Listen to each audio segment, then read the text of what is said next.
Regardez cette scène et essayez de deviner la relation entre les personnages. 後で重幸に話してもらえば分かると思うんだけど、問題児でね。何ですか？問題児って。脅かせないでくださいよ。お父さん。 La scène est perturbante. La gestuelle, les paroles, quelque chose est dissonant. La conversation impose initialement une certaine distance entre les personnages, distance que l'on ne retrouve pas physiquement. Quant au ton, il pourrait s'approcher de la séduction, voire de la menace. Mais cette dernière phrase laisse entendre une discussion entre un père et son fils. En fait, les deux personnages viennent de se rencontrer pour la première fois. C'est un père de famille qui, en présence de sa femme, discute avec le futur tuteur de son fils. Difficile à imaginer, non ? C'est pourtant l'une des premières scènes du film Family Game, réalisé par Morita Yoshimitsu et sorti en 1983. C'est une subtile parodie de la sphère familiale japonaise des années 80. Bien que réaliste, ce long métrage est parsemé de ce genre de scènes perturbantes où les distances et interactions des personnages semblent incohérentes. Le film nous présente une famille de 4, le père, la mère, le grand frère et le petit frère. Ils appartiennent à la classe moyenne et forment une famille japonaise a priori banale pour les années 80. Dès le début du film, chacun est présenté par son rôle dans la famille. Il y a le père de famille, rarement à la maison, qui ne veut que des bonnes notes de la part de son fils. Il fume, il boit, il mange, et ça ne va pas plus loin.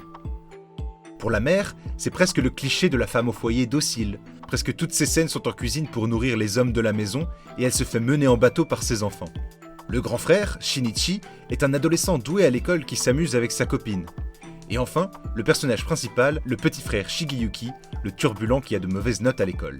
Tous les personnages semblent clairement définis et tiennent leur rôle. Voici comment Morita nous présente très tôt dans le film la turbulence du petit frère. On pense que la professeure va répondre ou faire une action, mais elle est interrompue.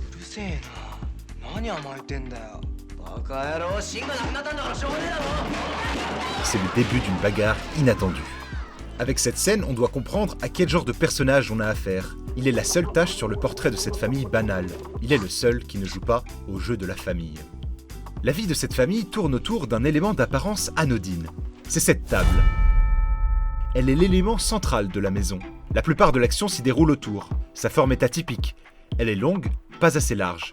Ainsi, les chaises ne sont disposées que d'un côté. Elles permettent de faire de nombreux plans moyens de face et de donner une impression théâtrale, renforçant l'idée d'une famille qui joue un rôle.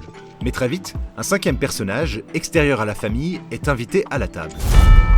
C'est le tuteur, Monsieur Yoshimoto, qui va prendre en charge Shigeyuki pour améliorer ses notes. C'est pour le moins un personnage inhabituel, voire gênant. C'est sa première interaction avec le père que nous avons vu précédemment. Lorsqu'il renvoie son interlocuteur à son rôle de père de famille, il se mettrait à la place de l'enfant. Ce serait aussi comme une confession. Moi aussi, je suis à problème. Mais à l'exception d'une gêne évidente, le père ne se souciera pas du caractère étrange de cette première interaction.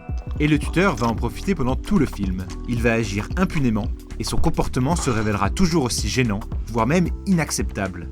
Il est violent avec cet enfant, et ne semble pas lui enseigner ce qu'il y a de plus important. Cela crée de nombreuses situations gênantes, et pendant tout le film, on ne peut que penser qu'il est dangereux. Ce tuteur, on pourrait dire qu'il ne joue pas le jeu de la société. Il ne respecte pas les distances socialement acceptées, comme le montrent les nombreux gros plans du film. Difficile de s'attacher à ce personnage, mais c'est justement sa présence qui va mettre en lumière le dysfonctionnement des personnages. Cette scène comique illustre intelligemment la chose. Shigeyuki est parti lire des mangas dans une librairie au lieu de rentrer à la maison.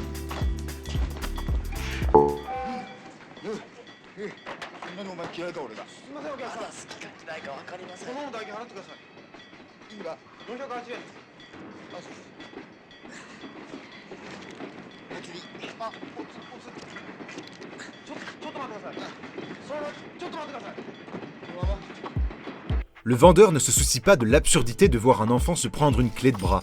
Il ne veut que son argent. Il reste dans son rôle de vendeur. Et on retrouve la même chose du côté de la famille.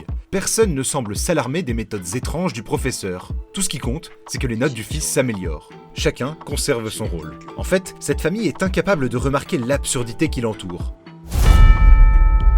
Lors des repas, tout le monde s'assoit en ligne. L'arrivée du tuteur à cette table vient rendre encore plus dérangeante le manque d'espace. Mais cela ne semble choquer personne dans la famille. Cela met pourtant mal à l'aise les personnes qui viennent de l'extérieur, à l'exception du tuteur.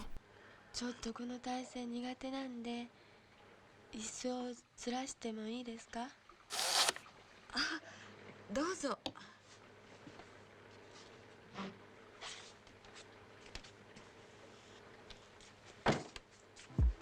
La table se révèle être en fait une habile astuce de mise en scène.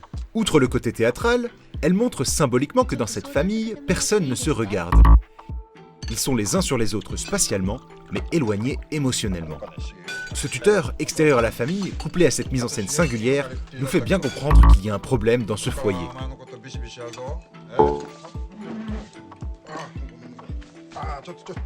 Après tout, n'est-ce pas étrange pour cette famille de ne pas remarquer l'étrangeté du tuteur ? Chacun respecte son rôle, quoi qu'il en coûte. Ils sont déconnectés les uns des autres.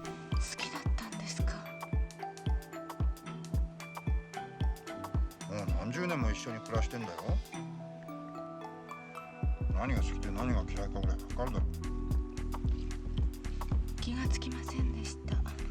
Le père est absent, tout comme le grand frère, rarement à la maison, et qui interagit très peu avec le reste de la famille. À la fin, il semble jaloux que son frère, le cancre, parvienne lui aussi à rejoindre une bonne université, mais il ne l'exprime pas. La mère, conformément à ce qui est bien souvent attendu chez une mère japonaise à cette époque, doit s'occuper des enfants. Elle ne travaille pas, et elle leur fait à manger. C'est le rôle qui lui a été assigné, et elle le regrette. もっと結婚して遅くに子供を産めばよかった。しょうがないだろ。 Mais dès qu'il y a un imprévu, elle se montre elle aussi absente. Dans cette scène, sa voisine lui parle de la maladie d'un proche どうしちゃったの？どうしたらいいんでしょう。さあ、困ったわ。畜生。子供が帰ってきましたから。自分の家のことだけじゃなくて、他人の家のことも心配してください。たまに来た。考えます。 Le décalage se veut comique. Mais que fait la mère directement après? Elle appelle le tuteur pour que ce soit à lui de gérer la situation avec son fils. Pareil pour un entretien avec un des professeurs. Elle demande au tuteur d'y aller à sa place. Il vient remplacer la mère. Mais le tuteur est aussi un substitut au père et au grand frère. Conformément au cliché familial, il lui apprend à se défendre, lui montre de l'affection, n'hésite pas à aborder la question de la sexualité. Bien sûr, il le fait de manière très gênante pour nous, spectateurs. Même si le rapport à l'éducation était différent dans les années 80, ça s'apparente à du harcèlement. Mais le reste de la famille ne s'en rend pas compte. Shigeyuki choisit finalement d'obtenir de bons résultats parce qu'il remarque que cela énerve un de ses camarades. Il parvient même à obtenir une très bonne université. Pour la famille, c'est grâce au tuteur qui a su dompter ce fils turbulent. On peut en douter. Mais symboliquement, peut-être qu'aider Shigeyuki n'était pas véritablement la fonction du tuteur. Et si son rôle n'était pas plutôt de pousser à bout la famille. Et pour ça, il a dû aller très loin, notamment ici, lors du dernier repas, où il n'a plus aucun respect. Mais c'était peut-être nécessaire pour réveiller la famille, faire sortir la mère de sa complaisance excessive, apprendre au père que les notes ne font pas tout, et montrer à Shigeyuki qu'il peut avoir confiance en lui. Après ce repas, il part et toute la famille nettoie les dégâts. Mais pour la première fois du film, ils ne sont plus bêtement alignés. L'immoral tuteur, sans en avoir ni envie ni conscience, a peut-être malgré lui donné une leçon à cette famille. Toutes ces scènes décalées et gênantes semblent être à but comique. Mais Family Game, c'est un drôle de film plus qu'un film drôle. Morita n'a pas simplement construit ces scènes absurdes aveuglément pour les distiller au sein de son histoire. À travers le microcosme de cette famille, le film se veut sans doute l'écho d'un sentiment d'individualisation de la société japonaise. Dans cette famille, il y a une forme d'individualité où chacun s'en cantonne à son rôle sans réellement se soucier des autres, comme le vendeur l'a fait avec le tuteur. Ce dernier, individualiste par excellence, vient pourtant faire éclater ce statu quo familial. C'est en couplant ce personnage à une mise en scène et des valeurs de plan efficaces que Morita révèle habilement les dysfonctionnements de ce foyer. Il nous fait ainsi comprendre que le problème n'était pas tant le fils qui ne joue pas le jeu de la famille, mais bien le jeu de la famille lui-même.